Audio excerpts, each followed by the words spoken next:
Behind the glittering walls of Fairmont Crest, where every smile hides a secret and every secret can destroy an empire, a tragedy is unfolding.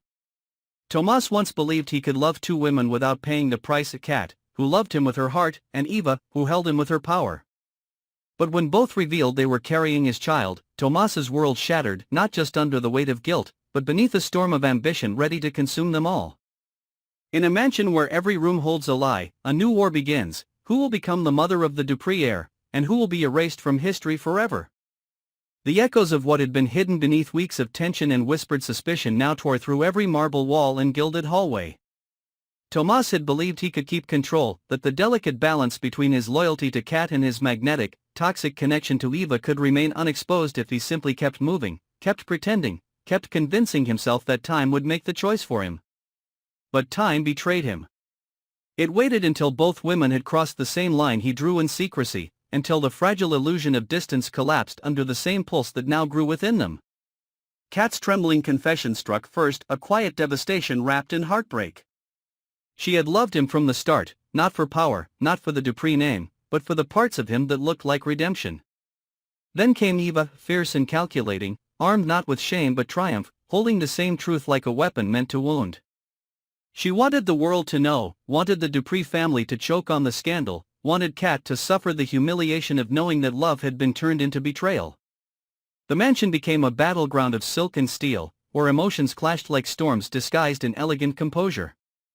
Anita watched from the distance, her silence colder than judgment, her eyes knowing that this was not just a domestic disaster but a political one.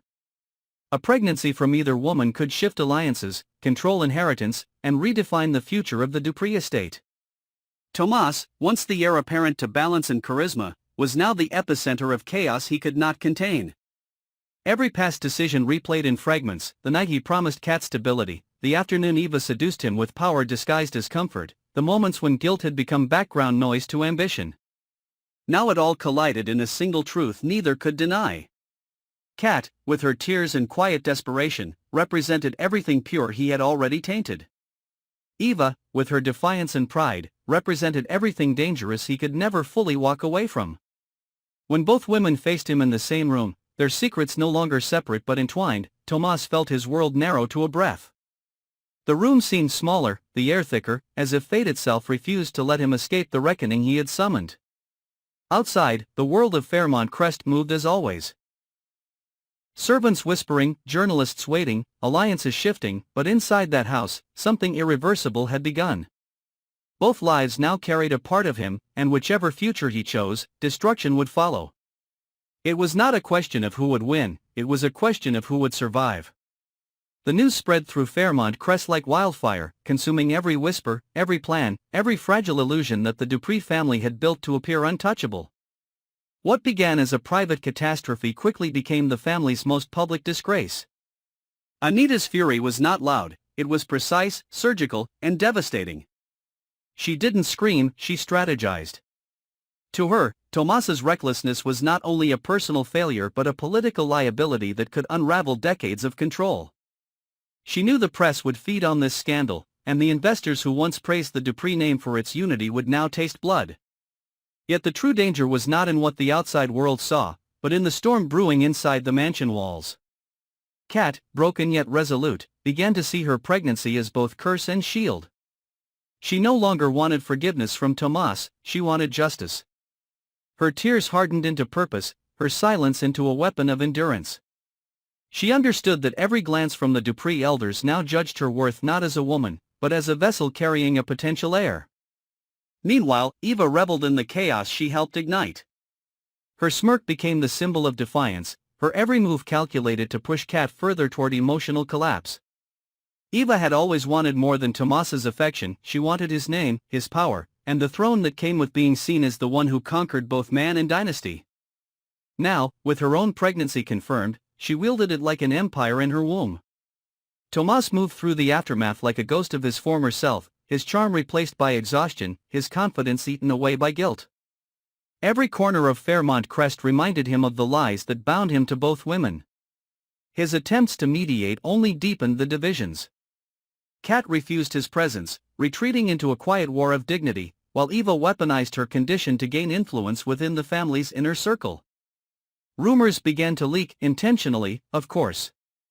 A photo of Tomas visiting the private clinic. A cryptic message shared by one of Eva's allies. Anita, desperate to contain the explosion, summoned advisors, lawyers, and even the family's discreet fixer to manage what she called the duplication crisis. She ordered medical confidentiality contracts, attempted to silence the staff, and manipulated the media with stories of charity work and Dupree philanthropy, but she knew the foundation was cracking. Kat, under the pressure of humiliation and isolation, began to crumble inwardly. Her friends turned distant, her future uncertain. Yet within that despair, something cold and new took shape, a resolve to make Tomas and Eva pay not with publicity but with permanence. The quiet nights became plotting grounds, her grief metamorphosed into strategy. Meanwhile, Eva continued her ascent, flaunting her pregnancy as the symbol of her victory, unaware that the same bloodline she thought would secure her was already turning against her. Anita, fearing division would destroy everything, started questioning whose child should be recognized legally as the Dupree heir.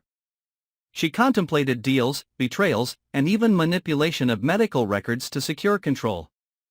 The reckoning came on a stormy night when the mansion gathered for an emergency family session. Lightning carved the sky as if nature itself wanted to illuminate their sins. Tomas stood before both women, his face pale with realization that love, lust, and ambition had become indistinguishable.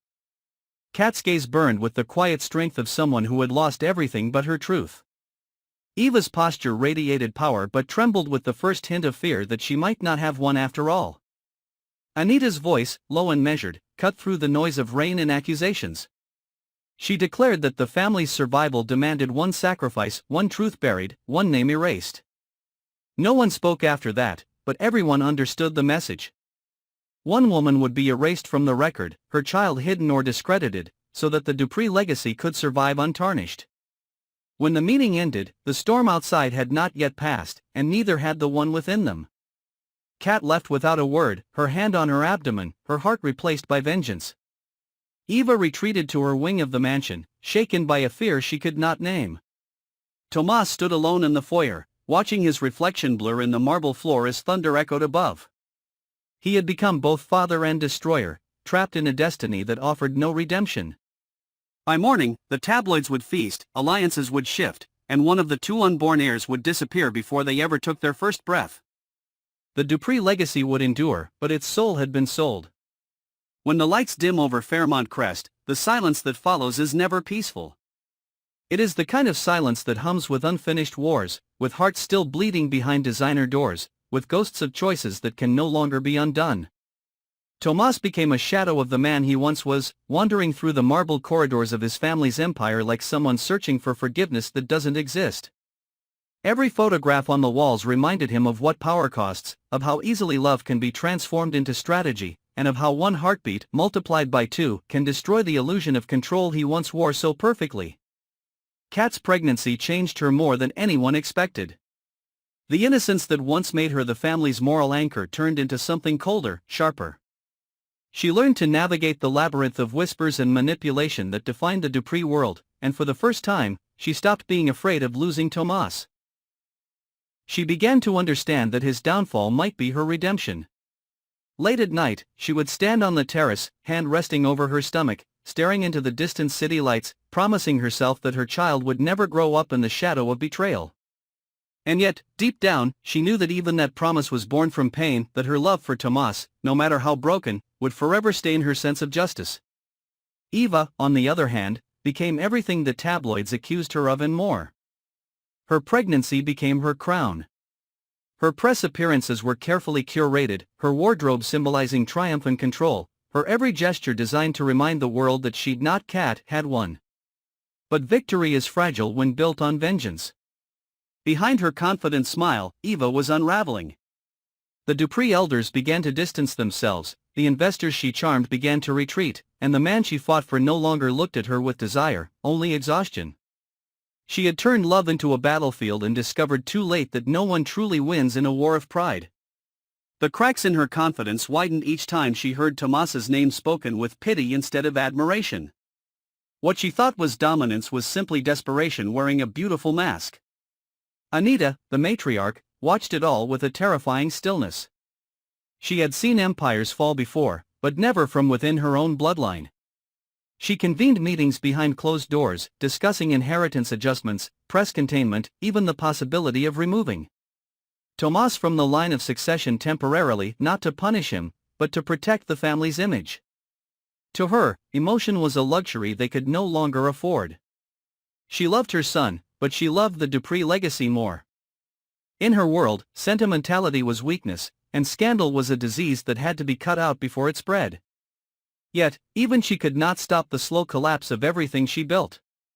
One secret pregnancy could be managed, two were an apocalypse. As the months passed, Fairmont Crest became a house divided by whispers. Every servant, every ally, every relative chose a side.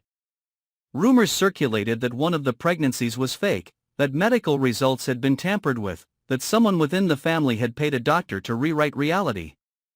Tomas tried to cling to reason, begging both women for peace, but peace was already an extinct concept in a world powered by ego and entitlement. He would find himself in his father's old study, staring at a half-empty glass, wondering when his love for both of them had become an act of cruelty. His reflection no longer looked like a man, but a collection of regrets wearing a suit. Then came the disappearance. One night, the Dupree security team was awakened by alarms from the north wing.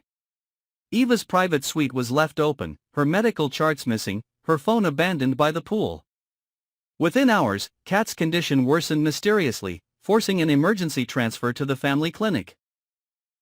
The headlines the next morning were merciless: "Scandal deepens as Dupree women vanish from public eye." Anita imposed immediate silence, locking down all communication and threatening anyone who dared to speak.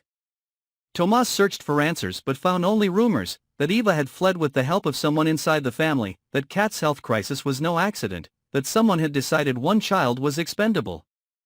Fairmont Crest entered its darkest era. Reporters camped outside the gates. Family allies withdrew investments. The Dupree empire trembled, and at its center stood a man watching everything he loved dissolve into scandal and suspicion. Tomas began to realize that his punishment was not public disgrace but private damnation, to live knowing that both women had become reflections of the chaos he created. He had given life to two innocent beings, yet brought ruin to every life around him.